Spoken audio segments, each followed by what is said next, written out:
Thank you, Mr. Chairman. Mr. Harrison, welcome. Thank you for testifying at this hearing. Thank you. Google is at every stage in the advertising process.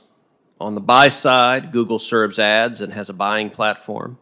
On the sell side, it has an ad exchange and is the publisher. No other company that I'm aware of is in every space, and no other company is nearly as prominent.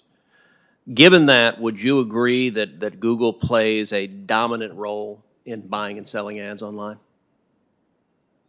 Senator, I agree that we have built tools and again, obviously tremendous success with our own properties and how we sell advertising on our own properties. And we are invested in the success of a publisher ecosystem, a broad publisher ecosystem, because we think that a vibrant, successful internet ecosystem is good for Google, also good for the publishers that participate in this ecosystem. Whether or not, the question you're asking is whether or not we're dominant. To me, dominant implies some sort of abuse, and again, all I see are lower prices. No, I didn't talk about abuse. I'm just talking about the degree of market power you have. By any measure, Google is the 800-pound gorilla. Isn't that right? Is there anybody even close?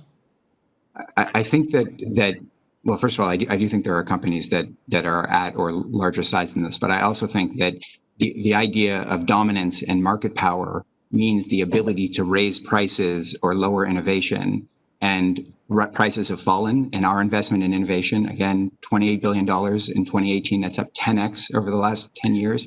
What companies do you believe are at or more dominant in buying and selling ads online? Well, I think we have healthy competitors. I think Facebook is a very successful company. I think Amazon, in building both its own ad products as well as its supply side capabilities, has also proven itself to be a capable competitor. All of these competitors exercise constraint on our ability to either charge prices or not invest in innovation. And to me, that is a healthy competitive environment. Now, Facebook and Amazon are not competing with you in the search space, are they?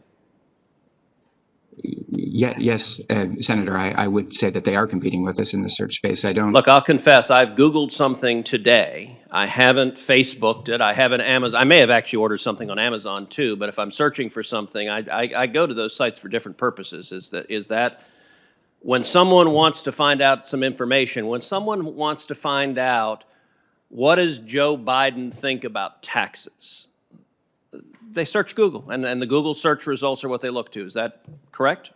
So, Senator, I think it's a great question, and if I could share, I think that we offer a general search engine. That is our value proposition, and I'm happy that we have built a good general search engine. And that maybe 20 years ago, 15 years ago, we occupied a specific space. And I know some of the numbers that are thrown around are because people compare us as a general search engine to other general search engines. But I don't think that that's how the search for information begins. I think that people decide that they want to buy something, right? And then they have a choice. They can go to I'm not talking about purchasing something, and I agree for online purchases. If you're buying books online, Amazon has a dominant position.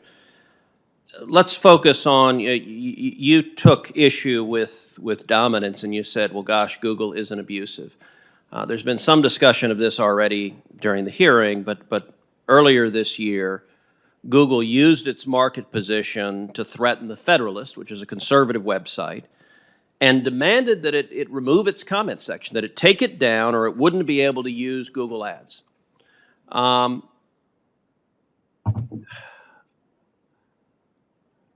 If Google isn't dominant, why does it have the power to demand of a media publisher it disagrees with that it take down the comment site, and why does it expect immediate obedience? So we have an ads product, and that ads product has many policies that determine what we can show ad inventory against. I think that if you're someone who makes child clothes and want to sell child clothes using our advertising system, you do not want your children's clothes to appear next to harmful or offensive information. In the Federalist case, their comment section had racist commentary in it. And that violated our ads policies, and so we couldn't show ads next to that content. And those policies are clear, they're published, they're understandable. So how many other media outlets do you demand they pull down their comments pages? any media outlet that contained offensive information like the racist information that was in the Federalist, we would not show ads against. We're not asking them to pull it down. Let's be So very, very Google clear about owns that. YouTube, which is a dominant media viewing platform. YouTube allows comments. There are racist and offensive comments on YouTube comments. I'm assuming that Google does not demonetize its wholly owned subsidiary YouTube. Is that right? So we give three choices to publishers, and I will answer your question. We give three choices to publishers. One is they don't have a comment section. Secondly, they put their comment section behind another click. And by the way, a lot of large news publishers do this, like the New York Times, where to get to the comment section, you click once, it takes you to a separate web page, and there are no ads showing on that web page. The publisher is free to operate. The comments appear on a separate page. Or third, they can choose to moderate their comments page. This is what YouTube does. YouTube heavily moderates its comments page. We removed almost 700 million YouTube comments in 1 quarter. We remove most comments at the 99% mark before people even see them or as soon as they appear. So we take efforts to moderate, and that's why ads can show next to that. So in the past 2 years, how many websites, how many media outlets has Google used its market position and market power on ads to force them to take down or change their comment page? How frequently has what happened to the Federalist happened to others?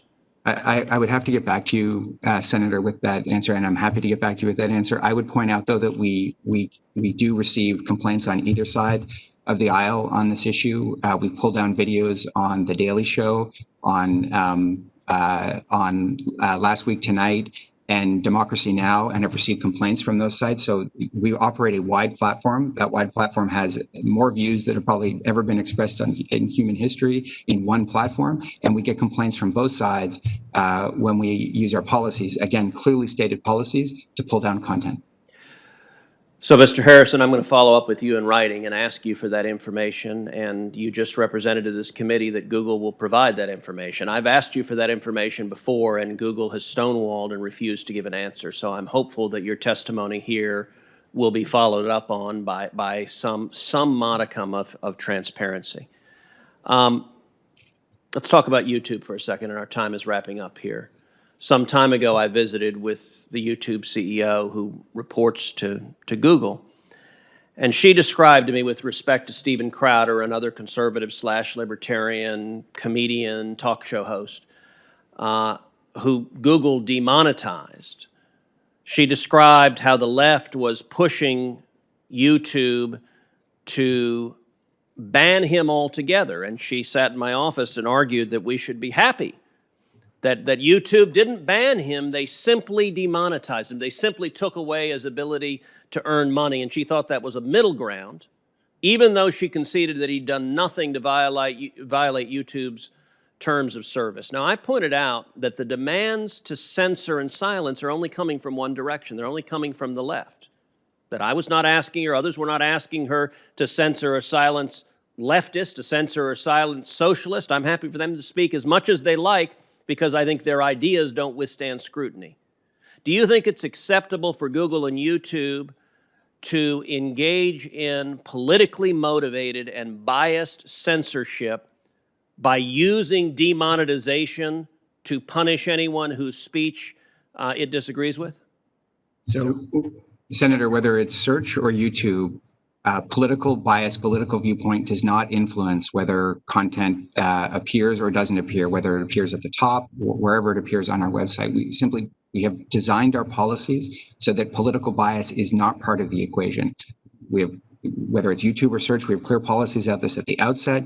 We have a very rigorous process to make sure that when new experiments, new exchanges, and we do almost 400,000 experiments a year. So my time has expired, but as a final question, are you familiar with Dr. Robert Epstein's research, and how would you respond to his conclusions that are directly contrary to what you just testified? Yeah, Senator, I'd love to follow up on that, especially with a quick answer. I am aware of the survey. I think we found that the methodology wasn't effective And we actually ran our own searches, our own investigations actually into the Senate to figure out whether or not we could find any bias in either how YouTube performed or search performed. We compared both Republican and Democratic senators. We found that they were very evenly balanced on both sides of the aisle in terms of their engagement on YouTube or how our click-through rates worked on search. And so we don't agree with this. And by the way, The Economist has also reviewed both our search our search providers and have found no evidence of political bias. And The Economist is an outside organization. Will you provide that study to this committee? Yes, I will. Thank you.